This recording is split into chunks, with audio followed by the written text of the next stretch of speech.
Hari ni saya nak tunjuk motor yang saya bawa ambil, iaitu Yamaha MT-15.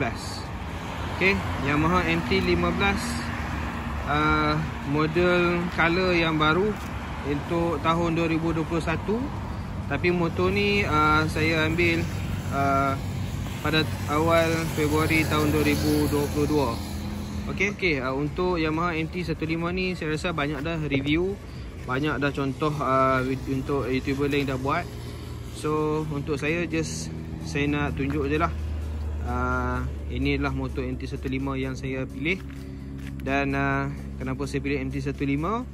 Salah satunya dia mudah lah untuk nak bawa dekat tempat-tempat jam. Dia sisi dia pun taklah besar mana, mudah dikawal untuk tempat-tempat jam. Dan juga lagi harga dia pun taklah terlalu mahal. Okay, so itulah salah satu sebab kenapa saya pilih Yamaha MT-15. Dan untuk video-video yang akan datang nanti, InsyaAllah saya akan tunjuk macam mana motor ni bila saya tambah aksesori-aksesori yang penting untuk kegunaan. Mungkin saya akan tambah sikit windshield depan ni. Okay, kemudian tank pad ni mungkin saya akan tambah. Kemudian ini tank pad juga mungkin tambah juga untuk nak elakkan daripada calar. Kemudian mungkin saya akan tambah juga splash guard, tak nak bagi air nanti mungkin naik sampai ke atas. Okay, kemudian mungkin juga untuk protector absorber nanti saya akan tengok juga untuk mungkin boleh pasang.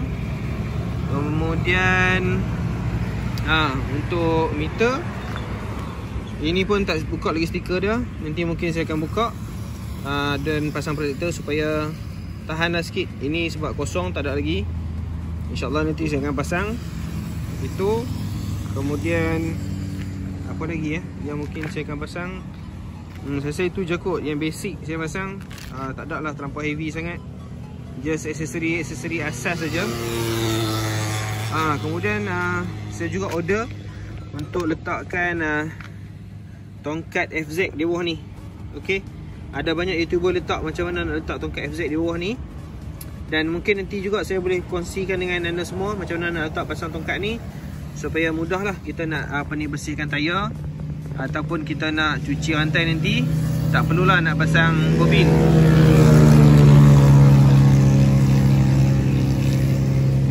Okey, kemudian lagi mungkin juga saya akan pasang bobin. Just pasang untuk kalau mungkin kita pergi kedai ke, kalau tongkat tu tak nak pasang, boleh pasang bobin. Okey, nanti boleh saya pasang dekat sini. Apa lagi So setakat ni saya pakai tayar standard lagi, IRC. Mungkin nanti kalau ada rezeki lebih sikit, mungkin saya akan pasang. Okey, untuk tambahan lagi ini radiator cover. Radiator cover ni boleh juga untuk pasang nanti, supaya tak ada lah batu-batu nanti masuk terus kat sini. Okey, radiator cover itu aksesori yang minimalis lah untuk kita pasang untuk sebagai asas pada motor ni. Dan satu lagi, mungkin juga boleh pasang body slider. Okey, untuk protect daripada kalau jatuh tak ada lah kena dekat sini kan, kat body direct. So mungkin itulah antara part-part yang ataupun aksesori yang akan saya pasang nanti. So tunggu nanti update video. Saya akan update sikit demi sedikit aksesori yang saya akan pasang. Okey, kalau ada apa-apa yang nak komen ataupun nak share apa-apa dekat motor masing-masing yang mungkin pakai, boleh letak di ruang komen, dan mungkin kita sama-sama boleh share part-part mana yang mungkin saya terlepas dan anda boleh bantu saya. Okey, itu saja. Jangan lupa komen dan subscribe channel saya.